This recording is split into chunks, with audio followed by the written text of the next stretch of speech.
The Reserve Bank of India has released the annual report, and it's a 350 pages long document. We'll tell you what are the highlights, very important comments coming in from the RBI. Let's take a look at first exactly what RBI has said on the impact of the second wave. This is something really important to watch out for. We're trying to understand what the RBI thinks will be the impact and how long it will last. Now, according to the RBI, the macroeconomic costs of this wave can be limited to the first quarter of FY22. Very important, they're saying that there could be spillovers to the month of July, but beyond that, RBI at this point does not think that there could be any impact that will go beyond the first quarter of FY22. For April and early May, though, RBI has said that the available high-frequency indicators are presenting a mixed picture at this point in time. They've also spoken about the CPI inflation trajectory, saying that it is likely to be subjected to both upside and downside pressures. Also about how high international commodity costs and logistics costs may push up input price pressures across manufacturing industries as well as services. And that is something that has been going on since a while. RBI expects that to continue going forward. On the private sector, RBI has made extremely important comments. RBI has said that private investment is the missing piece in the story of the Indian economy in 2021, FY21. They've said that reviving it awaits an environment in which animal spirits are rekindled and entrepreneurial energies are released so that backward and forward linkages and multipliers prepare the ground for a durable investment-driven economy. The focus has to be a durable investment-driven economy going forward. At this point in time, private capex is pretty much slowed down, and RBI has said that the private sector, it is important for the Indian industry to pick up the gauntlet because at this juncture, the Indian economy is at a cusp of growth.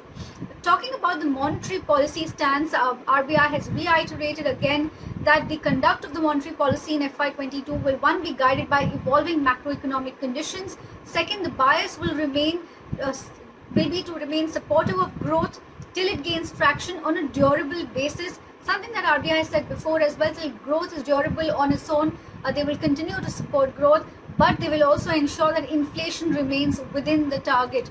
RBI has also made comments on how exactly this is a razor-edge dilemma for them at this point in time, saying that there is a painful trade-off between protecting lives through restrictive measures and protecting livelihoods by not resorting to them. So there is this dilemma that is constantly there for policymakers because they have to protect lives, but that requires putting in restrictions, and that will impact protecting livelihoods because restrictions are not something that are going to fire the economy going forward.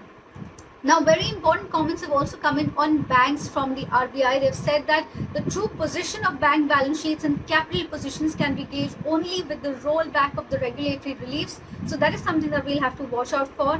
The interim stay that had come on asset classification from the Supreme Court, that has now been lifted. So RBI has said that asset quality of banks need to be closely watched for the coming quarters with preparedness for higher provisioning. So they are expecting that banks will have to do higher provisioning now that the Supreme Court order has been rolled back. Banks are better positioned this time, though, is what the RBI is saying, in managing stress in balance sheets in view of the higher capital buffers, improvement in recoveries, and a return to profitability that banks are seeing.